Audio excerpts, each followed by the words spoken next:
All right, ladies and gentlemen, welcome back to the channel. We're talking about the Golden State Warriors, obviously, in tonight's video. Final preseason game in a couple of hours. I'm sure by the time a lot of you guys watch this, that'll be over. Undefeated or not undefeated, doesn't matter to me. This Golden State Warriors team has so much potential. They almost have too much potential. And so many people this offseason got caught up in, oh, Klay Thompson's gone. Klay Thompson is in Dallas. Draymond Green actually even said today he was thinking similarly. He was thinking about possibly getting out of town once Klay Thompson decided to depart. And based on that interview we saw from Draymond Green recently, where he's just saying, like, I need to be a better teammate. I need to be more involved. And he said, we just want to have fun. I just want to have fun this season. And then I hear Steve Kerr yesterday on the microphone talking about the worst part of having a deep rotation. I'm just thinking, man, the Warriors have so many good problems. They have so many good problems. And every article I continue to read is, while there's no second star being added to the Golden State Warriors roster this past summer, there's still some things some of these guys are excited about. And I'm like, dude, I have Jonathan Kuminga. Now I got Buddy Hield, Anthony Melton, Kyle Anderson. I got Steph Curry. I got Draymond Green. I still have Andrew Wiggins. I got TJD. I got B-Pod. I got Kuminga. I got Moses Moody. I got an abundance of young talent. And in no way, shape, or form is that a negative. So I actually kind of wanted to go through some quote-unquote negatives in today's video and tell you why that's just complete and utter clickbait BS. But not that dramatic. It's not that deep. Welcome back to the channel. Obviously, we're talking about the dubs as we do every single day on this channel. So hit that like button, hit that sub button for daily Warriors content. Guys, you guys keep showing so much love on these videos. I appreciate it so much. If we could try and get this video to 100 likes, folks, that would mean the absolute world to me. So here was a quote from Steve Kerr yesterday's press conference. The worst part is telling at least two, maybe three very worthy rotation players that they're not in the plans that night.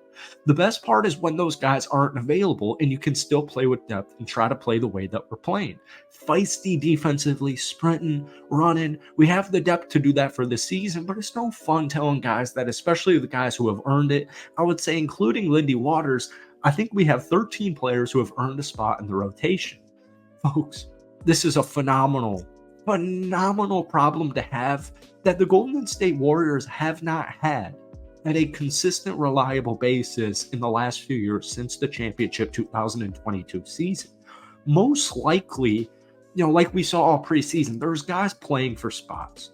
There's going to be a handful of players, maybe one or two that aren't, or maybe more, that aren't getting the minutes that they want or think they deserve. But what everybody forgets about, whether it's NFL, whether it's basketball, whether it's baseball, any college professional sport, players get injured all the time. And I don't mean like 4 to 6 month long injuries, although obviously, injuries, severe injuries, major injuries do occur. What happens is you'll have Anthony Melton miss a game for back tightness. You'll have Draymond Green miss a game for ankle soreness. You'll have Jonathan Kuminga or B-Pod get poked in the eye and have to miss a couple of games. There will be no time. The Golden State Warriors full 82-game regular season, well, all 13 of these rotationable, playable guys are going to be fully healthy and ready to go. It's just hot streaks happen, cold streaks happen. It's just funny to me when I keep saying the biggest issue is how are they going to disperse these minutes? And, obviously you could shuffle up this roster. You could ship out a couple of players. You could try to make a move for a Jimmy Butler, a Lauri Markkanen, or even like a Walker Kessler type. And, I don't think that's out of the question. I don't think that's out of the equation. I don't want to say Golden State shouldn't look into a move like that. But the point is, if the biggest concern for Golden State is they have too much talent, they have too much depth, well, that's a good problem. And that's a problem I'm willing to have every single season. And it's just something that hasn't happened in this organization, in my opinion, since 2022, where you had Sarge. You had all these guys coming off the bench, Otto Porter. You had so many guys coming off the bench on a night in, night out basis who could spot start, or they could play in, double overtime, or they could play 4 games in 1 week and, have no issues with fatigue or injuries or what have you. It's just a really good freaking problem to have. So one article I was going through, I think this was on Bleacher Report, they were doing like the biggest question mark for every team in the NBA. For Golden State, it was, can B-Pod create his own shot? And I just thought that was funny to me because, B-Pod had a really encouraging freshman campaign last year, a really solid rookie season.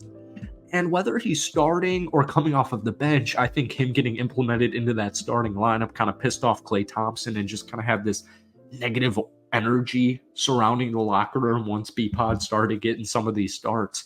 B-Pod last year, I think it's just because it's Golden State and they had Clay still, and you have Draymond, and you have Steph, and you have these, dynasty expectations. I think guys like B-Pod and TJD really just flew under the radar here. B-Pod last season averaged a little over 26 minutes per game.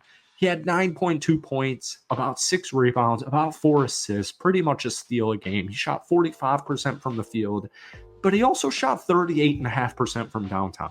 And he took over 3 threes per game. And so it's like very similar to me with like Jonathan Kuminga. People are freaking out. Is Jonathan Kuminga a 3?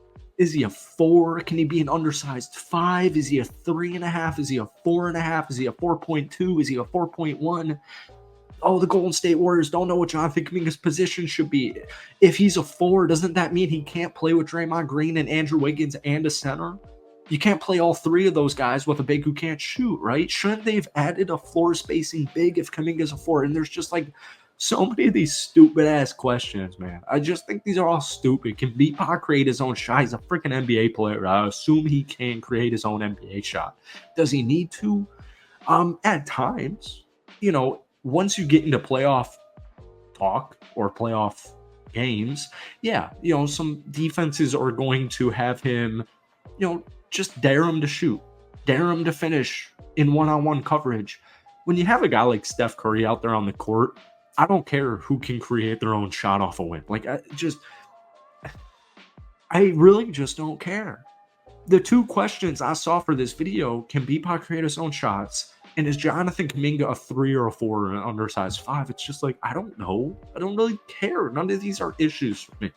And then finally, that's enough for that rant.